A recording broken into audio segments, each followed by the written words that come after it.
ஒரு நிமிஷம் கற்பனை செஞ்சு பாருங்க. உங்க வீட்ல சமையல் கேஸ் திடீர்னு தீர்ந்து போச்சு. நீங்க உடனே என்ன பண்ணுவீங்க? வழக்கமா அந்த ஏஜென்சிக்கு ஃபோன் பண்ணி புக் பண்ணுவோம். ஆமா, அதேதான். புக் பண்ணிட்டு அந்த கனமான சிகப்பு நிற சிலிண்டரை தூக்கிட்டு லாரி எப்போ நம்ம தெருமுனைக்கு வரும்னு காத்துட்டு இருப்போம் இல்லையா? கண்டிப்பா. சில சமயம் அது 2-3 நாள் கூட ஆகும். கரெக்ட். ஆனா இப்போ உங்க தெருமுனையில இருக்கிற ஒரு சின்ன மிஷின்ல, அதாவது பணத்தை எடுக்கிற ஏடிஎம் மாதிரி ஒரு மிஷின்ல உங்க வீட்ல இருக்கிற ஒரு காலி கேனை உள்ளே வச்சு தேவையான எரிபொருளை நீங்களே பாதுகாப்பா நிரப்பிக்கிட்டு வர முடியும்னா எப்படி இருக்கும்? கேட்கவே ரொம்ப ஆச்சரியமா இருக்கு. இது சாத்தியமா என்ன? அதுதான் இங்க விஷயமே. இது ஏதோ ஒரு சயின்ஸ் ஃபிக்ஷன் கதை கிடையாது. வரும் செப்டம்பர் 2026க்குள்ள பல வருஷமா நம்ம சமையலறைகளை ஆக்கிரமிச்சிருந்த அந்த கனமான எல்பிஜி சிலிண்டர்களோட காலம் முடிய போகுது. ஒரு பெரிய மாற்றத்தை நோக்கி நம்ம போயிட்டு இருக்கோம். ஆமா, இந்த ஆழமான அலசலுக்கு உங்களை வரவேற்கிறோம். இன்னைக்கு நாம உற்று நோக்க போவது நம்ம இந்திய சமையலறைகள்ல நடக்க போற ஒரு மாபெரும் எரிசக்தி புரட்சியை பத்தி தான். அதாவது இந்த புதிய எத்தனால் எரிபொருள் கொள்கை அப்படின்னா என்னன்னு பார்க்க போறோம். எக்ஸாக்ட்லி. இந்த எத்தனால் பாலிசி எப்படி பாதுகாப்பா இயங்க போகுது, முக்கியமா உங்களோட பங்குச்சந்தை முதலீடுகள்ல இது எப்படிப்பட்ட ஒரு புயலை கிளப்ப போகுது அப்படிங்கறது தான் இன்னைக்கு நாம ரொம்ப விரிவா அலச போறோம். இப்போ இந்த செப்டம்பர் 2026 இலக்கு இருக்கு இல்லையா? இது ஒரு சாதாரண எரிபொருள் மாற்றம் மட்டும் கிடையாது. வேற என்ன? ஒரு பெரிய லாஜிஸ்டிக்ஸ் மாற்றமா? ஆமா. பல வருஷமா நம்ம பழகி போன ஒரு முழு விநியோக சங்கிலியையும், அதாவது அந்த சப்ளை செயின் சொல்லுவோம்ல, அதையும் நுகர்வோர் பழக்க வழக்கங்களையும் அடியோடு மாத்த போற ஒரு பிரம்மாண்டமான உள்கட்டமைப்பு மாற்றம் இது. கரெக்ட். ஏன்னா எத்தனால் அப்படின்னாலே நம்ம பெட்ரோலோட கலக்கப்படும் ஒரு விஷயமா தான் இது வரைக்கும் பார்த்திருக்கோம். ஆ அதை வீடுகளுக்கு கொண்டு வர்றது அப்படிங்கிறது பொருளாதாரத்திலையும் தளவாடத்துறையிலையும் மிகப்பெரிய அதிர்வலைகளை கண்டிப்பா உருவாக்கும். இப்போ இந்த இடத்துல எனக்கு ஒரு அடிப்படையான கேள்வி வருது.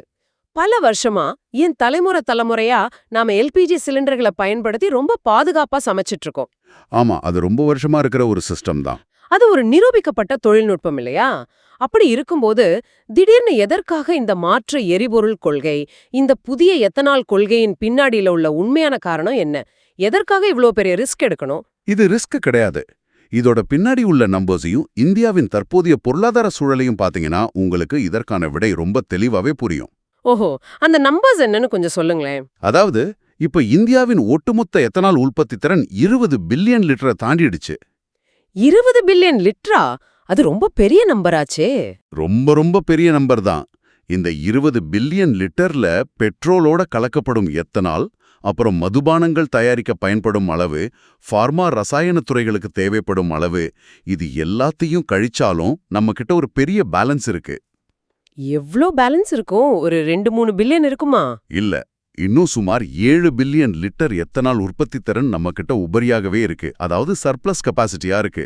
ஒரு நிமிஷம், 7 பில்லியன் லிட்டர் உபரியா இருக்கா? ஆமா, சர்க்கரை ஆலைகளிலும் டிஸ்டிலரிகளிலும் இந்த மாபெரும் உற்பத்தி திறன் முழுமையா பயன்படுத்தப்படாம அப்படியே சும்மா நிற்கிறது. அதாவது ஒரு மாபெரும் ஏரி அளவுக்கு எரிபொருளை உற்பத்தி செய்யக்கூடிய திறன் நம்மகிட்ட சும்மா இருக்குன்னு சொல்றீங்க. எக்ஸாக்ட்லி. ஆனா இந்த உபரித்திறனை அப்படியே விட்டுடாம அது சமையல் எரிபொருளா மாத்தணும்னு அரசாங்கம் முடிவெடுக்க காரணம் என்ன? இதை நாம் அப்படியே வெளிநாடுகளுக்கு எக்ஸ்போர்ட் பண்ணலாமே, இதையே வீடுகளுக்கு கொண்டு வரணும்? இதை புரிஞ்சுக்க நாம இந்தியாவின் இறக்குமதி செலவுகளை கொஞ்சம் பார்க்கணும். அதாவது நம்ம national energy import bills. Okay, அந்த வெளிநாட்டு செலாவணி விஷயமா? ஆமா, இன்னைக்கு நம்ம பயன்படுத்துற இந்த சிகப்பு நிற எல்பிஜி சிலிண்டர்கள்ல இருக்கிற கேஸ்ல பெரும்பகுதி பாத்தீங்கன்னா மத்திய கிழக்கு நாடுகள்ல இருந்து நாம டாலர்களை கொடுத்து அதிக விலைக்கு வாங்குறோம். கரெக்ட். அங்க விலை ஏறுனா இங்க சிலிண்டர் விலை ஏறுது. ஆமா, சர்வதேச சந்தையில கச்சா எண்ணெய் விலையோ அல்லது நேச்சுரல் கேஸ் விலையோ உயர்ந்தா அதோட நேரடி தாக்கம் நமது சாமானிய மக்களோட வீட்டு பட்ஜெட்ல தான் வந்து விழுது. அது ஒரு மிகப்பெரிய பொருளாதார சுமைதான், மாற்று கருத்தே இல்ல.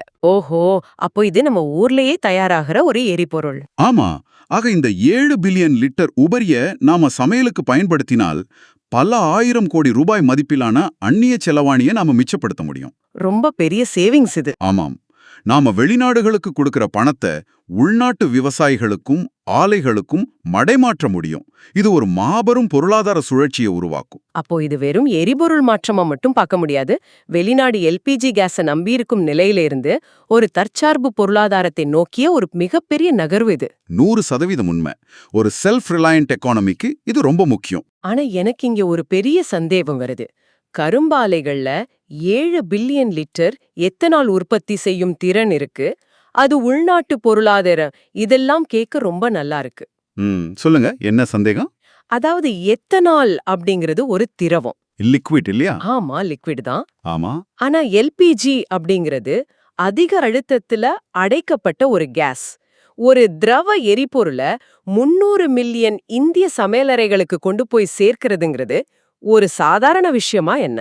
கண்டிப்பா இது ஒரு பெரிய சேலஞ்ச் தான். அதுவும் எத்தனால் என்பது மிக எளிதில் தீப்பற்றக்கூடிய ஒரு ஆல்கஹால் வேற. இதை எப்படி பாதுகாப்பா சாமானிய மக்கள் கைக்கு கொண்டு போக போறாங்க? இது ஒரு லாஜிஸ்டிக்ஸ் நைட்மேரா மாறிடாதா? இந்த இடத்துல தான் அந்த உள்கட்டமைப்பு மாற்றம் அப்படிங்கிறது உள்ளே வருது. ஓகே, அது எப்படி பண்றாங்க? ஆயில் மார்க்கெட்டிங் கம்பெனிஸ்ன்னு சொல்ற ஓஎம்சி நிறுவனங்களான ஐஓசிஎல், பிபிசிஎல் மற்றும் ஹெச்பிசிஎல் இவங்கெல்லாம் இத மிக தெளிவா திட்டமிட்டு இருக்காங்க. என்ன பிளான் வச்சிருக்காங்க? தற்போதுள்ள எல்பிஜி சிலிண்டர் விநியோக முறைய கொஞ்சம் யோசிச்சு பாருங்க. கனமான இரும்பு சிலிண்டர்களை லாரிகள்ல ஏற்றி வீடு வீடா படிக்கட்டுகள்ல சுமந்து சென்று விநியோகிக்கணும். ஆமா, அது ரொம்ப கஷ்டமான வேலை. போக்குவரத்து செலவு, மனித உழைப்பெல்லாம் அதிகம். கரெக்ட். இதனால நிறுவனங்களுக்கு லாப வரம்பு மிக குறைவு. ஆனா இந்த புதிய எத்தனால் கொள்கையில அவங்க சில்லறை விற்பனை நிலையங்கள்ல ஆட்டோமேட்டட் எத்தனால் கேனிஸ்டர்கள் மற்றும் எத்தனால் ஏடிஎம்களை நிறுவ போறாங்க. ஒரு நிமிஷம், இந்த ஏடிஎம் கான்செப்ட கொஞ்சம் விரிவா சொல்ல முடியுமா? நாமே போய் எத்தனால நிரப்பிக் கொள்வது அப்படிங்கிறது எப்படி பாதுகாப்பானதா இருக்கும்? பொதுவா மக்களுக்கு அந்த பயம் இருக்கும். ஆமா, தீப்பற்றும் அபாயம் இருக்காதா? சும்மா டேப் திறக்கிற மாதிரி திறந்து பிடிக்க முடியுமா என்ன? கண்டிப்பா கிடையாது. இந்த ஏடிஎம்கள் நீங்க நினைக்கும் சாதாரண குழாய்கள் அல்ல. இங்கேதான் பிராஜ் இண்டஸ்ட்ரீஸ் போன்ற முன்னணி தொழில்நுட்ப நிறுவனங்கள் களத்துல இறங்கி இருக்காங்க. ஓஹோ, பிராஜ் இண்டஸ்ட்ரீஸ் இதுல என்ன பண்றாங்க? அவங்க உருவாக்குற அந்த ஆட்டோமேட்டட் டிஸ்பென்சிங் தொழில்நுட்பம் முற்றிலும் காற்று புகாத, கசிவுகள் இல்லாத ஒரு அமைப்பாகும். அதாவது ஏர்டைட் அண்ட் ஜீரோ ஸ்பில் சிஸ்டம்னு சொல்லுவாங்க. ஆஹா, அப்போ லீக்கேஜ் பயம் இல்ல. ஆமா, நுகர்வோர் தங்களிடம் உள்ள பிரத்யேக கேனிஸ்டரை அந்த இயந்திரத்துல பொருத்தினா மட்டுமே வால்வுகள் திறக்கும். தேவையான அளவு எத்தனால் நிரம்பியதும் தானாகவே சீல் செய்து கொள்ளும். வாவ், ரொம்ப அட்வான்ஸ்டா இருக்கே. பெட்ரோல் பங்குகள்ல உள்ள நவீன இயந்திரங்களை விட இது பல மடங்கு பாதுகாப்பு அம்சங்களை கொண்டது. அதனால தீப்பற்றும் அபாயம் ரொம்ப ரொம்ப குறைவு. அதாவது லாஸ்ட் மைல் டெலிவரி அப்படின்னு சொல்லப்படும் வீடுகளுக்கு கொண்டு சேர்க்கும் பொறுப்பை இந்த ஓஎம்சி நிறுவனங்கள் தங்களுடைய தலையிலிருந்து நுகர்வோரின் கைக்கே மாற்றி விடுகிறார்கள். கரெக்ட். இது அவங்களுக்கு ரொம்ப வசதி.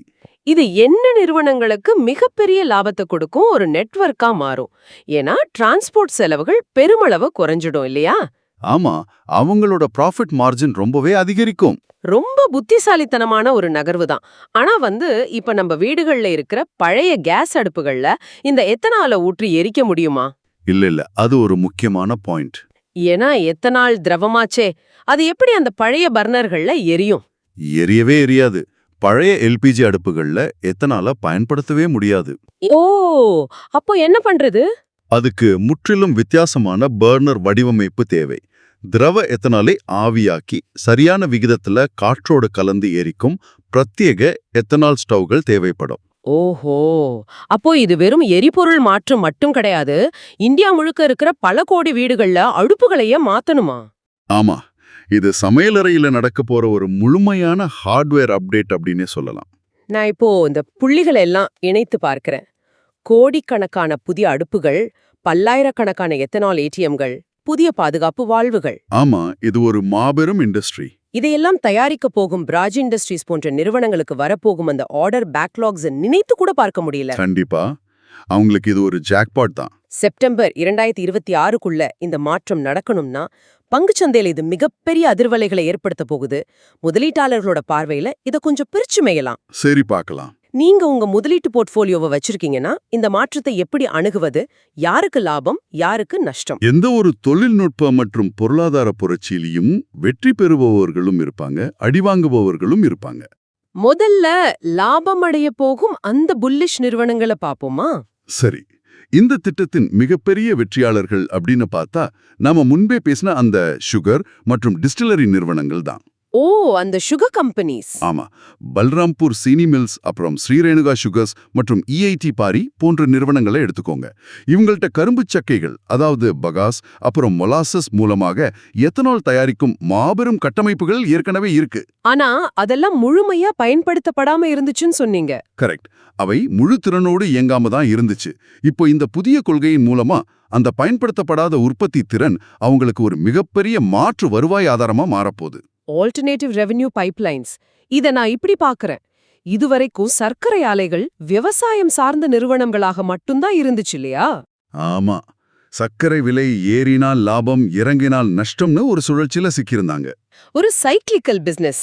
ஆனா இனிமேல் அவை தேசிய எனர்ஜி தேவையையே பூர்த்தி செய்யும் எனர்ஜி கம்பெனிஸா உருவெடுக்க போகுது. எக்ஸாக்ட்லி. அவங்க வெறும் சுகர் கம்பெனிஸ் கிடையாது இனிமேல். தங்களிடம் உள்ள உபரி திறனை கொண்டே இவ்வளவு பெரிய சந்தைக்கு எரிபொருள் விநியோகம் செய்றாங்கன்னா அவங்களுடைய வருமானம் ஒரு ஸ்திரத்தன்மை பெறுவது மட்டுமில்லாமல் லாப வரம்பும் பல மடங்கு அதிகரிக்கும் இல்லையா? சரியா கணிச்சிங்க.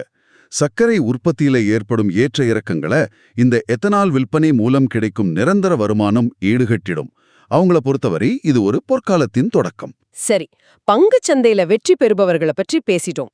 ஆனா எல்லா நாணயங்களுக்கும் ரெண்டு பக்கங்கள் உண்டு. கண்டிப்பா நஷ்டமடையும் துறைகளும் இருக்கு. உள்நாட்டு உற்பத்தியாளர்கள் வளர்றாங்கன்னா நிச்சயமா இறக்குமதியை நம்பி இருக்கும் வேறொரு துறை வீழ்ச்சியை சந்திக்க போகுதுன்னு அர்த்தம். ஆமா, 8 நாள் பயன்பாடு அதிகரிக்க அதிகரிக்க எந்த நிறுவனங்கள் பாதாளத்தை நோக்கி செல்ல போகுது, சந்தையில அடிவாங்க போவது யார், இந்த பேரிஷ் சைடு என்ன? இங்குதான் முதலீட்டாளர்கள் மிக கவனமா இருக்கணும். மிக கடுமையா பாதிக்கப்பட போவது தூய LPGயை மட்டுமே நம்பியிருக்கும் தளவாட நிறுவனங்கள் தான். அதாவது பியோர் LPG டெர்மினல் லாஜிஸ்டிக்ஸ் ஆபரேட்டர்ஸா? அவங்க என்ன பண்றாங்க? இத புரிஞ்சிக்க நீங்க துறைமுகங்களுக்கு செல்லணும். வெளிநாடுகள்ல இருந்து வரும் பிரம்மாண்டமான கப்பல்கள்ல உள்ள அந்த லிக்விஃபைட் கேஸை இறக்குவதற்கு துறைமுகங்கள்ல மிகப்பெரிய கோள வடிவ டேங்கர்களை கட்டி வச்சிருக்காங்க. ஓ, அந்த ஸ்பெரிக்கல் கிரையோஜெனிக் டேங்க்ஸ் பார்க்கவே பெருசா பால் மாதிரி இருக்குமே. ஆமா, அதேதான். அத நாடு முழுவதும் கொண்டு செல்ல பிரத்யேகமான குழாய்கள், அதிக அழுத்தத்தை தாங்கும் பிரத்யேக லாரிகள்னு பல ஆயிரம் கோடிகளை இந்த லாஜிஸ்டிக்ஸ் நெட்வொர்க்ல முதலீடு செஞ்சிருக்காங்க. ஆமா, இதெல்லாம் அந்த ஒரு குறிப்பிட்ட LPG வாயுவை கையாள்வதற்காக மட்டுமே உருவாக்கப்பட்ட பிரத்யேக உள்கட்டமைப்புகள். ஒரு ஸ்பெஷலைஸ்டு அசெட்ஸ். கரெக்ட். இப்போ வீடுகள்ல எத்தனால் பயன்பாடு அதிகரிக்க தொடங்குச்சுன்னா காலப்போக்குல வெளிநாடுகள்ல இருந்து நாம இறக்குமதி செய்யும் LPGயின் அளவு படிப்படியாக குறைய தொடங்கும். ஓஹோ, அப்போ அந்த டேங்கர்ஸ் எல்லாம் சும்மாதான் இருக்குமா? துல்லியமா சொன்னீங்க. இறக்குமதி குறைந்தால் அந்த பிரம்மாண்டமான கப்பல்கள் வர்றது குறையும். துறைமுகங்கள்ல கட்டப்பட்டுள்ள அந்த பெரிய டேங்கர்கள் பலவும் காலியாகவே கிடக்க நேரிடும். இது அவங்களுக்கு மிகப்பெரிய நஷ்டத்தை ஏற்படுத்துமே. ஆமா, எத்தனால் என்பது உள்ளூரிலேயே உற்பத்தியாகி உள்ளூரிலேயே விநியோகம் செய்யப்படுவதால் துறைமுகங்களை நம்பியிருக்கும் இந்த LPG தளவாட நிறுவனங்களோட வருவாய் பெரிய அளவில் அடிவாங்கும். அவங்க வால்யூம் விசிபிலிட்டி மங்க தொடங்கணும்னு சொல்ல வரீங்க? ஆமா, இந்த பிரத்யேக கட்டமைப்புகளை வேறு பயன்பாட்டிற்கும் அவ்வளோ எளிதா மாத்த முடியாது. அதனால இது போன்ற நிறுவனங்களின் பங்குகளை வச்சிருக்கவங்க இந்த 2026 இலக்கை கருத்தில் கொள்வது ரொம்ப அவசியம். இது ஒரு மிகப்பெரிய செயின் ரியாக்ஷன். சமையலறையில நடக்கும் ஒரு மாற்றம் சர்வதேச கப்பல் போக்குவரத்தையும் துறைமுக உள்கட்டமைப்புகளையும் எப்படி முடக்குதுன்னு பார்க்கும்போது ரொம்ப ஆச்சரியமா இருக்கு. அதான் பொருளாதாரத்தோட அழகு. ஒன்னோட ஒன்னு பின்னி பிணைஞ்சிருக்கு. சரி, முதலீட்டாளர்கள் வேறெந்த குறிப்பிட்ட விஷயங்களை உன்னிப்பா கவனிக்கணும். இந்த திட்டம் எப்போ முழு வீச்சுல களமிறங்கும்? செப்டம்பர் 2026 அப்படிங்கிறது இலக்கு என்றாலும் இதற்கான அதிகாரப்பூர்வ கொள்கை அழிவிப்புகளுக்காக தான் சந்தை காத்துட்டு இருக்கு. பாலிசி ரோல் அவுட் எப்போ வரும்னு பார்க்கணும். ஆமா, இதுல மிக முக்கியமாக கவனிக்க வேண்டியது மானியங்கள், சப்சிடிஸ். ஓ, சப்சிடிஸ் கொடுப்பாங்களா? என்ன? கண்டிப்பா. புதிய எத்தனால் ATMகளை அமைப்பதற்கும் வீடுகள்ல புதிய எத்தனால் ஸ்டவ்களை மக்கள் வாங்குவதற்கும் அரசாங்கம் என்ன வகையான மூலதன முதலீட்டு மானியங்கள் அறிவிக்க போகுது அப்படிங்கிறது தான் ரொம்ப முக்கியம். ஆமா, ஏன்னா பல கோடி வீடுகளுக்கு புதிய அடுப்புகள் வாங்க சொல்றது அவ்வளோ எளிதான காரியம் இல்ல. செலவு அதிகம் பிடிக்கும். அதனால அரசாங்கம் மானியம் வழங்கினால் மட்டுமே இந்த மாற்றம் நாம எதிர்பார்க்கும் வேகத்துல நடக்கும். அதை முதலீட்டாளர்கள் கவனிச்சுட்டே இருக்கணும். அருமையான விளக்கம். இன்னைக்கு நாம விவாதித்த தரவுகள் எல்லாமே நம் கண்ணெதிரே உருவாகி வரும் ஒரு புதிய எரிசக்தி புரட்சியை படம் போட்டு காட்டுது. ஆமா, இது ஒரு மாபெரும் டிரான்சிஷன். ஒருமுறை நாம பேசினதை சுருக்கமா பார்த்துடலாம். செப்டம்பர் 2026க்குள்ள சிவப்பு வீர எல்பிஜி சிலிண்டர்களுக்கு பதிலா நம்ம கிட்ட உபரியா உள்ள 7 பில்லியன் லிட்டர் எத்தனாலை சமையல் எரிபொருளா மாற்ற ஒரு மாபெரும் திட்டம் வர உள்ளது. அதோட சேர்ந்து பாதுகாப்பான எத்தனால் ஏடிஎம்கள், புதிய தொழில்நுட்பத்துல இயங்கும் எத்தனால் ஸ்டவ்கள் வரப்போகுது. கரெக்ட். இதனால பிராஜ் இண்டஸ்ட்ரீஸ் போன்ற தொழில்நுட்ப நிறுவனங்களுக்கும் பல்ராம்பூர் ஷீனி, ரேணுகா சுகர்ஸ், EIT பாரி போன்ற சர்க்கரை ஆலைகளுக்கும் பங்குச்சந்தையில மிகப்பெரிய லாபம் கிடைக்க போகுது. ஆனா அதே வேளையில துறைமுகங்கள்ல உள்ள உள்கட்டமைப்புகளை மட்டுமே நம்பி இருக்கும் தூய எல்பிஜி லாஜிஸ்டிக்ஸ் நிறுவனங்கள் மாபெரும் சறுக்கலை சந்திக்க போகுது. மிக சரியா சொன்னீங்க. ஆக மொத்தம் இது இந்தியாவின் பொருளாதாரத்தையும் எரிசக்தி தற்சார்பையும் அடுத்த கட்டத்திற்கு நகர்த்தும் ஒரு வரலாற்றுச் சிறப்புமிக்க முடிவு. ஆமா, உள்கட்டமைப்பு மற்றும் முதலீட்டுச் சந்தைகள்ல இது ஏற்படுத்தும் மாற்றங்களை நாம தொடர்ந்து கண்காணிக்கணும். நீங்க ஆரம்பத்துல நினைத்து பார்த்த அந்த சிவப்பு நிற சிலிண்டரோட பிம்பத்தை இப்போ மீண்டும் நினைவுல கொண்டு வாங்க. தலைமுறையா நம் சமையலறையை ஆட்சி செய்த அந்த சிலிண்டர் மெல்ல மெல்ல விடை பெறப் போகுது. ஒரு காலத்துல அதுவும் ஒரு பழங்கதையாயிடும். ஆனா இந்த ஆழமான அலசல முடிப்பதற்கு முன் நாம இதுவரை பேசாத உங்களை சிந்திக்க தூண்டும் ஒரு புதிய கோணத்தை நான் முன்வைக்க விரும்புறேன். சொல்லுங்க, அது என்ன புதிய கோணம்? நாம இப்போ ஒரு பொருளாதார கணக்க பார்த்தோம். இந்த திட்டம் வெற்றி பெற்றால் சர்க்கரை ஆலைகளுக்கு எவ்வளவு லாபம் வரும்னு பார்த்தோம். ஆனா இந்த எத்தனால் சமையல் முறை மக்களிடம் மிகப்பெரிய வரவேற்பை பெற்று அதோட தேவை பல மடங்கு அதிகரித்தால் என்னாகும்னு சற்று யோசிச்சு பாருங்க. தேவை அதிகரித்த சப்ளை அதிகரிக்கணும். ஆமா, ஒரு விவசாயிக்கு நெல்லோ அல்லது கோதுமையோ பயிரிடுவதை விட கரும்பு பயிரிட்டால் பல மடங்கு லாபம் கிடைக்கும், நிரந்தர வருமானம் கிடைக்கும்னு ஒரு நிலை உருவாகும் இல்லையா? கண்டிப்பா. லாபம் எங்க இருக்கோ அங்கதான் விவசாயிகளும் போவாங்க. அப்படி ஒரு நிலை வந்தால் விவசாயிகள் அனைவரும் உணவு பயிர்களை கைவிட்டுவிட்டு அதிக லாபம் தரும் கரும்புகளை மட்டுமே, அதாவது எத்தனால் உற்பத்திக்காக மட்டுமே பயிரிடத் தொடங்குவாங்களா? இது ஒரு மிகப்பெரிய கேள்விதான். ஃபுட் செக்யூரிட்டி அப்படின்னு சொல்லப்படும் உணவு பாதுகாப்பிற்கும் எனர்ஜி செக்யூரிட்டி அப்படிங்கிற எரிசக்தி பாதுகாப்பிற்கும் இடையே ஒரு மிகப்பெரிய போர் உருவாகுமா? உணவு முக்கியமா, எரிபொருள் முக்கியமான ஒரு கேள்வி வரும். ஆமா, உணவு பயிர்களை விட எரிபொருளுக்கான பயிர்களுக்கு முக்கியத்துவம் அதிகரித்தால் அது இந்தியாவின் ஒட்டுமொத்த விவசாய நிலப்பரப்பையே முற்றிலுமாக மாற்றி அமைக்குமா? நமது சமையலறையின் எரிபொருள் மாற்றம் நாளை நம் தட்டில் இருக்கும் உணவின் விலையையும் அது என்ன உணவு என்பதையுமே தீர்மானிக்குமா?